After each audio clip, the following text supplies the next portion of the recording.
sana'y walang direksyon.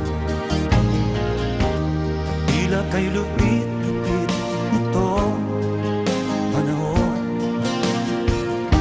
Huwag kang mawawalan